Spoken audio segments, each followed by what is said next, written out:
we talk about looking at the national polls and the Iowa polling, and you see Don McCain way down the line. It was interesting this week during an interview with Matt Lauer on the Today program, and he was asked a series of short questions that were in keeping with his new book called Hard Call. Let's watch that. If you were asked tomorrow to take on the job of rewriting the baseball record book, would you put an asterisk next to Barry Bonds' home run record? As a baseball fan, yes. Tainted record? Well, look, it's sort of inappropriate for me, but in my personal opinion, as a lifelong baseball fan, an asterisk. All right, hard call. If you were out of politics tomorrow and you bought a radio station, would you put Don Imus back on the air? I'd give him a chance. I believe in redemption. I believe that people make mistakes in life, and I believe in redemption. Michael Duffy, I think what struck a lot of people is that he actually answered the questions and just went right at it. Is that some of the straight talk express, the straight talking John McCain that may have been missing from his campaign before now? Well, that's not a hard call. Yeah, that's exactly what's been missing. And, you know, it's hard to find a lot of smart money right now, David, that says McCain will come back from where he is. He's having trouble raising money. His performance in some of the recent forums and debates has been a little listless. And he's heading towards single digits. And it's hard, particularly in Republican primaries, to reverse that. But this Republican field has its own flaws and is weak enough and is unusual enough because it tends to be, it looks a little more centrist than it typically has been. It's not impossible that he couldn't find some moment, and lightning could strike, if not strike McCain, it could strike the others, and maybe strike them dead, you know, that McCain, my instinct says he doesn't come back, but it is possible he does. This field is weak enough that perhaps even Judge Crater could come back against him. But Margaret, do you see it that way? You know, his talent is to be a kind of comeback guy, a maverick, an outsider. So an underdog. An underdog. So he could fight his way back and find who he was. But he did lose independence, which is who he needs, especially in New Hampshire. It's his bread and butter. And with the walk in a Baghdad market and the visit to Jerry Falwell, I think he's lost that to people even like Giuliani, who, by the way, made a huge mistake this week, saying that he spent more time at Ground Zero than the 9/11 rescue workers.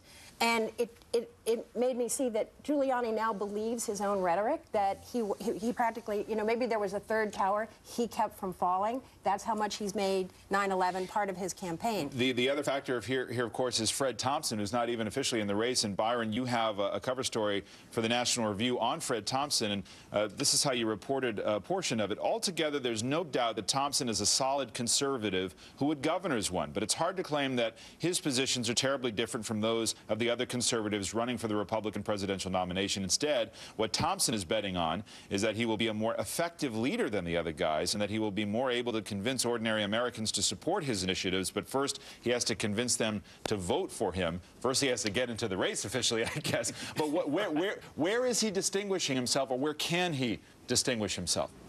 Well, you know, it's going to be on the issue of leadership. It's well known that when he was in the Senate, he wasn't overly fond of being in the Senate. And when I asked him to tell me his 2 or 3 top accomplishments in the Senate, the first thing he said was, "You mean besides leaving the Senate?"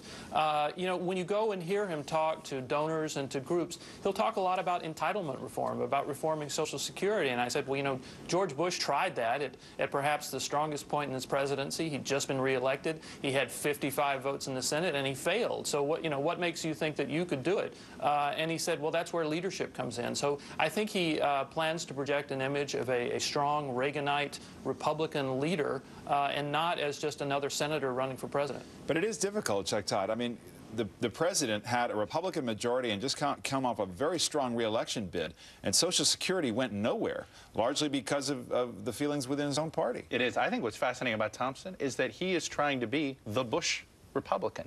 You know, none of these guys, Romney's trying to say how he's different from Bush. Giuliani is trying to show sort of how he's different from Bush.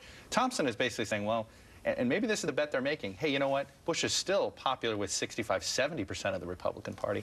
Somebody's got to actually be the Bush Republican in this race. And Thompson, the more I watch him, the more things he says, he strikes me as that he's basically saying, look, I'm the guy that's going to be most like George W. Bush compared to these three. And at the end of the day, you might actually want that. But you don't hear a lot about George W. Bush in the campaign at this point. Ron Brownstein wrote in the Los Angeles Times last month about the Bush undertow, as he called it. This is what he wrote. There's no guarantee that history will repeat itself, but the weight of experience suggests that Republicans in Congress and in the presidential race are vastly underestimating the challenge of escaping the undertow Bush is creating. If he cannot recover at least somewhat, or if the party does not separate itself from him more effectively, or both, the GOP may be dragged under. Unpopular departing presidents, though, have consistently undercut their party in the next election. Democrats lost the White House in 1952 and 1968 after Harry Truman and Lyndon Johnson saw their approval ratings plummet below 50%. Michael, it's going to be hard for a Republican to say, I can be George W. Bush, just more effective? I think that below all these candidates, the Republican Party has a sense of deep despair about their situation strategically. You don't have to probe it too deeply to find it.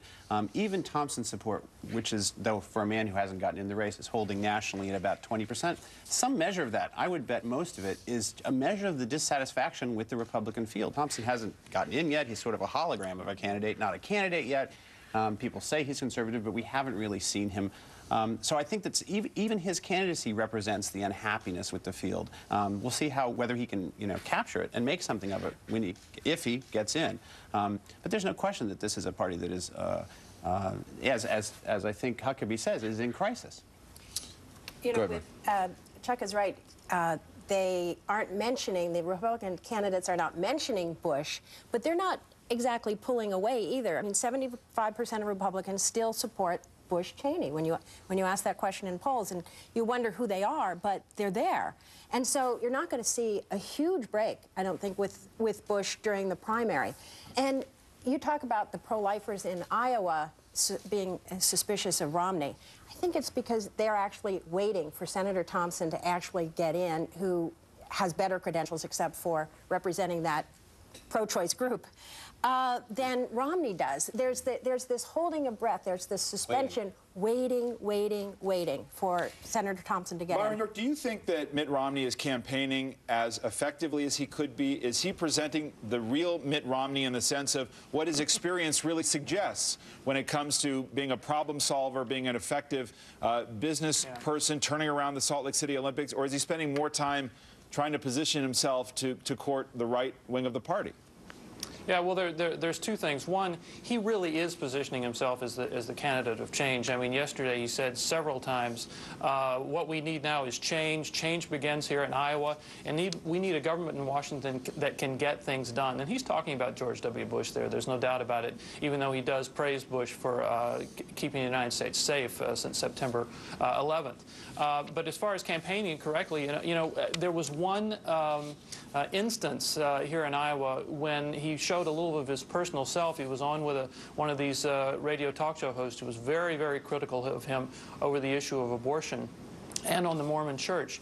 And he really got kind of feisty, and the camera kept going during the break in the radio show, and he really began pushing back at people who who felt that he didn't in some ways let his religious principles play enough of a role in his candidacy. So once you see the real Mitt Romney, I think people find it a little more attractive than the packaged candidate.